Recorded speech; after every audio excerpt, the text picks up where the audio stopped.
అంటే కరీంనగర్ జోన్లో కరీంనగర్, వరంగల్, ఖమ్మం. కరీంనగర్, వరంగల్. ఓకే.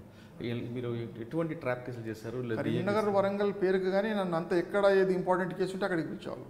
అంటే నాకు ఒక డ్రాఫ్టింగ్లో ఈజ్ అన్ ఎక్స్పర్ట్ అనేది ఉండేది. దాంతో మంచి కేసులు ఉంటే మా డీజీ చెప్పారు, అక్కడికి వెళ్ళి ఇక్కడికి వెళ్ళి ఇన్ఫర్మేషన్ ఇచ్చేవాళ్ళు. మంచి అది కూడా సరే. ఒక 2-3 కొన్ని కేసులలో కొంచెం బాధాకరమైన కేసెస్ కొన్ని ఉండొచ్చు, తప్పదు. ఇప్పుడు ఉద్యోగం మన కంప్లైంట్ వచ్చిందంటే చేస్తాం. ఏ కేసులు చేస్తారు సార్? మంచి డిఏ కేసులు ఎన్ని ఉన్నాయి? ట్రాప్ కేసులు? ట్రాప్ కేసులు చాలానే ఉన్నాయి. అంటే మీరు ఏసీబీలో 9 సంవత్సరాల్లో మంచి ట్రాప్ కేసు చేశానని ఒక కేసు కానీ, లేదా మంచి డిఏ కేసు చేశాను అందులో కన్విక్ట్ అయ్యింది? ట్రాప్ కేసులలో దాదాపు 90% కన్విక్షన్స్ ఉన్నాయి. నేను చేసిన ఏమంటే కన్విక్షన్స్ రేట్ చాలా హై ఉంది అక్కడ.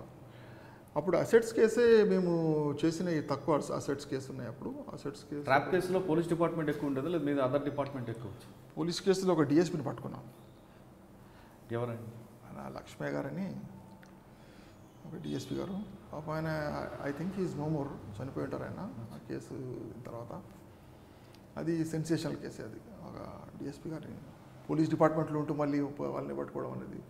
తర్వాత పోలీసుల్లో ఒకరిద్దరు ఎస్ఐల్ని కూడా, అంటే వీళ్ళకి ఇంకా పక్షపాతం లేదు, ఏసీబీకి బాగా చేస్తున్నారు అని చెప్పి. అంటే కరీంనగర్లో ఏసీబీకి పోయినప్పుడు ఆఫీస్ ఎక్కడ ఉంటుంది, ఆఫీసులో ఎవరికి తెలిసేది కాదు.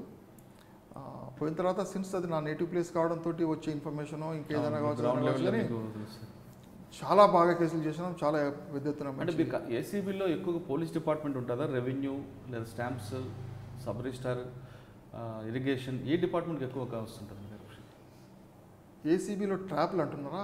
ట్రాప్ కేసెస్ కంప్లైంట్స్ ఎక్కువ ఎందులో వస్తుంటాయి? ఏ డిపార్ట్మెంట్ ఎక్కువ? కంప్లైంట్స్ ఎక్కువ అంటే కంప్లైంట్స్ వచ్చేసి ఇప్పుడు పోలీస్ డిపార్ట్మెంట్ ఉందంటే పోలీస్ డిపార్ట్మెంట్లో ఎవరికి లాభమే ఉండదు. పోలీసుల్లో మనం అడిగితే నాకు ఒక వాడిని భయంకర వాడు దీనమైన పరిస్థితులు ఉన్న టైంలో, కష్టాలు ఉన్నప్పుడు వాడిని అడగడం అనేసరికి వాడికి ఎవడైనా కొంచెం ఇది వస్తుంది.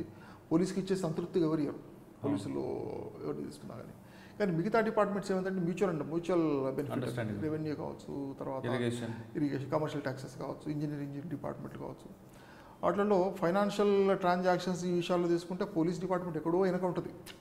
ఈ కరప్షన్ లెవెల్స్లో రెవెన్యూ, ట్రాన్స్పోర్ట్. మీరు చేస్తున్న టైంలో ఏ డిపార్ట్మెంట్స్ ఎక్కువగా కంప్లైంట్స్ వచ్చాయి? అన్ని డిపార్ట్మెంట్స్ వచ్చినాయి. అన్ని దాదాపు ఈక్వల్గా ఉండేవి.